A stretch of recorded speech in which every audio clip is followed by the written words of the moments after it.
What's up, YouTube? Tim Moose here. Now, cannot believe I forgot to do this, but uh, now 2022 was a pretty good year for movies and all, but it was a really cool year for TV shows as well. So I'm going to do my top 10 best TV shows of 2022. Now, granted, I'm going to be talking about the new shows, not as much as I like Chucky season 2, Stranger Things season 4, Euphoria season 2. These are only the new shows that premiered. So, with that being said, here's my official top 10 list. All right, number 10 is probably a show that not many people will really add on their list. Maybe, I don't know, maybe because they're not a fan of the show, or maybe because Will Smith's behind and the whole Will Smith situation and everything like that. But I still quite enjoy it more than it had any right to be, and that is Peacock's dramatic reboot of Bel Air. When they first announced that they were going to do a dramatic version of Fresh Prince, I was like, "That's odd." I mean, it'll be like doing a dramatic version of the Cosby Show or a dramatic version of Good Times and all. But then, of course, the show came out. It was much better than it had any intention of being. Like, I thought Jabari Banks, who played Will Smith in this, I thought he was terrific at his part. The one who plays Carlton, I thought was great. I mean, who would ever guess in a million years, even Alfonso Ribeiro probably wouldn't expect in a million years, will ever see Carlton Banks as a coke addict. That's right. I mean that was where, of course, the guy playing Adrian Holmes, I think his name is. The guy playing Uncle Phil Banks. I thought he was great. Coco Jones was terrific. The spoiler alert, but the cameo by Marlon Wayans I thought was fun. I just thought the show was everything, was everything I never expected out of this, and it worked perfectly. Now, after seeing this, I'll be down to see a dramatic reboot of Made Married with Children or a dramatic reboot of Keenan and Kel. For only SNL fans will get that one. But yeah, this show I cannot wait for season 2. That's, of course, premiering next month, so can't wait to see that. So yeah, if you guys have not seen Bel Air, it is on Peacock. Do yourself a favor, go check it out. Much better than I had any intentions being. All right, number 9 is maybe the only Marvel show on my list. I did quite like She-Hulk. I thought that show was excellent. Moon Knight could have been a little better, but it was an okay show. But this is the only one I decided at, and that is Miss Marvel. I'm sorry, Miss Marvel is just hands down terrific. No, of course, only 6 episodes, but I thought the 6 episodes worked perfectly. Would have loved to see more, but hey, I thought the girl playing Kamala Khan, Aman Vellani, she made this character work. I thought she was very likable. Of course, the X-Men theme at the end I thought was great. After seeing this, makes me more excited to see Aman Vellani in on the Marvels next year. So that's gonna be, or this year I should say, that's gonna be cool. So, such a really cool show here. Of course, sorry about that. I had to say this. Anyway, the family dynamic, Cameron that was great. I mean, this show just worked perfectly. I know there are some people who are not a fan of it, and that's cool. There are probably some racist hatred towards the show for some other reason, but I still thought it was an excellent show. So, all right. Number 8.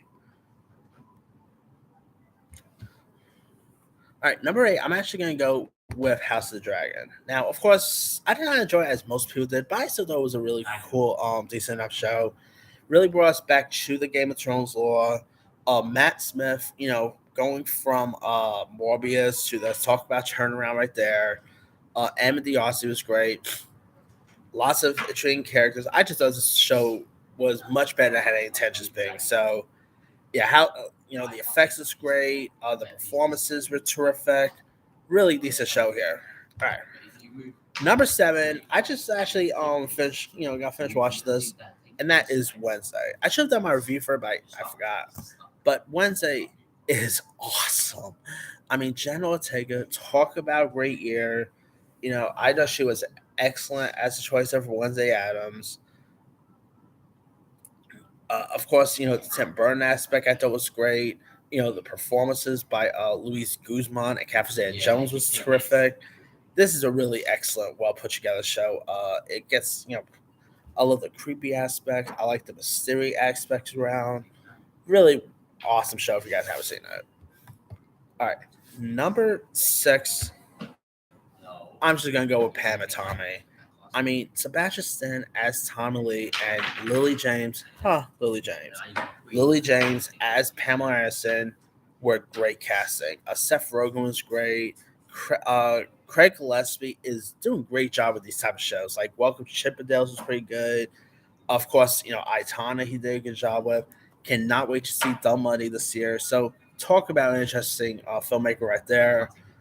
So yeah, of course, some of the other cast members like Andrew Dice Clay was great in this.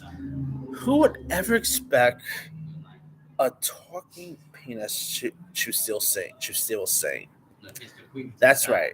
I kid you not. Tommy Lee's junk is literally a character in this, voiced by the great Jason Mantzoukas, and that scene so cracked me up. So yeah. Anyway, number 5. I rarely watch Yellowstone, and I rarely watch the other Yellowstone shows. But I do still quite like Tara Sheridan's other stuff, like Wind River was great, Hell or High Water. But this show peaks the cake, and that is Tulsa King. I mean, Sylvester Stallone playing a gangster is one of the greatest things you ever want to see. This show is like gets really funny when it wants to be. It gets serious when it wants to be.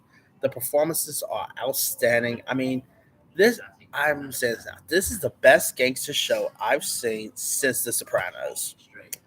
That's right. This is like the modern Sopranos, in my opinion, and it works perfectly. Like it's just an awesome show. So definitely, season 2 are also coming. So there's that.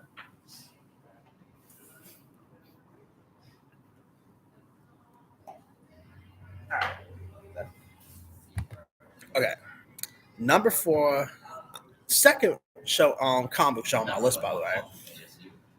Number 4, I'm gonna go with Peacemaker. I mean, Peacemaker is everything I wanted this show to be. It's literally DC's Deadpool, in my opinion. John Cena, just like how Ryan Reynolds was born to play Deadpool, Robert Downey Jr. was born to play Iron Man, and all. John Cena was born to play Peacemaker. This is a great casting here that I thought was perfectly well put together. The opening credits, one of the most unskippable opening credits I've ever seen. Great characters involved, great action. Of course, the cameos by Flash and Aquaman was pretty fun.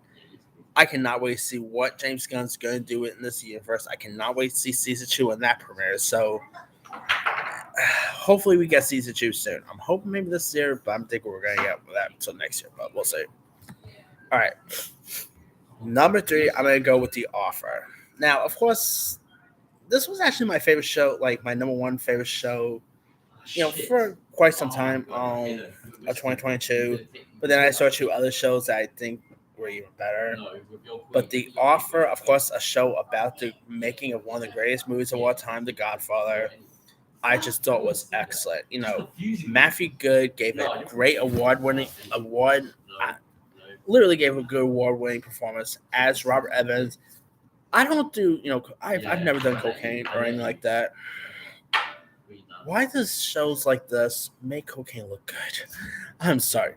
I kid you not. I would love to go back to the 1960s and actually do drugs with Robert Evans. That's how interesting the show is.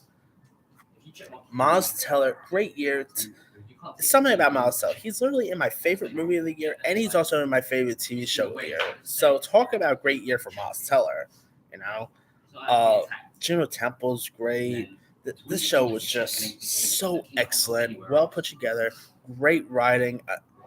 Second Paramount Plus show on my list too, by the way. So that says how good Paramount Plus is being. So yeah, if you guys have not seen The Offer, do yourself a favor, go watch it. Very underrated. Like, how did it not get much Emmy love is beyond me. But at least Matthew Good got I believe he just got a Critics' Choice nomination. Well deserved there, but we'll see, if he'll actually win. All right, number 2, going to be controversial, but I just thought the show was well put together. I know it's controversy and everything. and all, but it was a good show, and that is Munster: The Jeffrey Dahmer Story.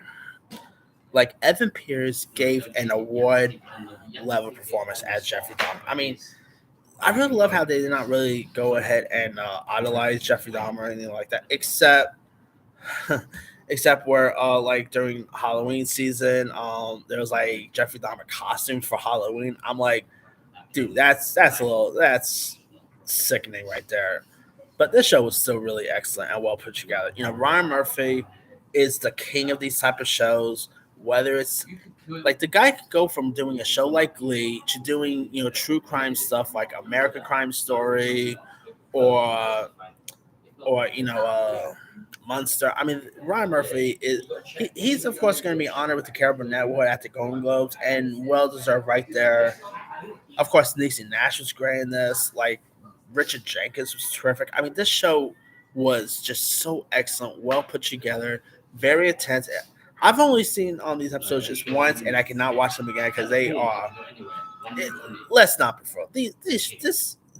Lots of stuff in this is very intense to even watch again. So yeah, if you guys have, and of course they are doing a second and third season. Will second season involve John Wayne Gacy? What other serial killers will get involved? We'll have to wait and see. But yeah, this show is just it was really intriguing, very very intense. Like really showcase on on Jeffrey Dahmer and all. But yeah, this show was just something well put together. Now my number one favorite show of the year is The Bear.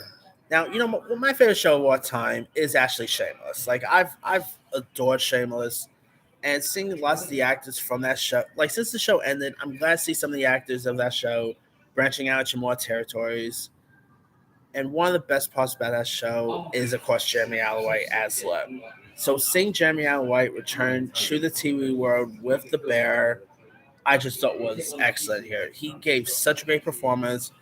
Lots of the other cast was great. John Bernthal was great in this. I mean, I just thought the show was really funny. Got very serious at times. This show really did felt like Shameless. Because of course, like how Shameless could do comedy pretty well and go to dramatic territories when it wants to be. That's how The Bear went. It of course was funny when it wanted to be. It was like serious when it wanted to be. I mean, this, of course, Jeremy Allen White's getting award recognition. He just got a Critics' Choice, a Golden Globe nomination for his performance. Well deserved there. It's a terrific show if you guys haven't seen it. Cannot wait for season two. I mean, The Bear is like, this show will also make you hungry. I kid you not. There's like, once I saw the show, I literally just had to go to a diner and, order myself something because this show will literally, like, this this may be Sacramento show, but I have not seen like any projects like that made food unsexy since Chef. This literally felt like a TV version of the John Favreau movie Chef. That's how it felt at times. But that aside, if you guys have not seen The Bear, do yourself a favor. It's on. You can find it on Hulu. Go watch it. One of the best shows of the year. But that's pretty much it there. Let me do the quick rundown. Number 10, Bel Air. 9, Miss Marvel. 8, House of the Dragon. 7, Wednesday. 6, Pam and Tommy. 5, Tulsa King. 4, Peacemaker. 3, The Offer. 2, Munster: The Jeffrey Dahmer Story. And number 1 is The Bear. Now, there's other ones I could have added. Midnight Club was actually okay. Andor was actually pretty decent. That Kristen Bell series, House at the End of the Street, that show was much better than Harry Attention Thing. Of course, there was the Perforel was pretty okay. I mean, lots of other really cool shows I could have added in my list as well. Let me pull some other credits here. All right, year 2022. All right. The Dropout was actually pretty decent. I tried Severance. I know there are lots of fans of Severance, but I really can't get into that show for some reason. I mean, it wasn't bad. I didn't think it was terrible or anything. Just wasn't really for me. All right. Other shows I probably could have added. The Santa Clauses. I'm one of the rare folks who like that show, Blockbuster. The Mike Tyson series is pretty decent. She Hulk was fine. Pretty Little Liars, Original Sin. The Sandman. The Summer I Turned Pretty. The Staircase. The First Lady. Girl from Plainville. Joe versus Carol. The Boys Diabaco. As We See It. I mean, lots of really cool shows to talk about. But let me leave you guys. What were some of your favorite new TV shows of 2020? Drop comments below. Don't forget to like, subscribe, hit that bell for more notification. This is Simon signing out.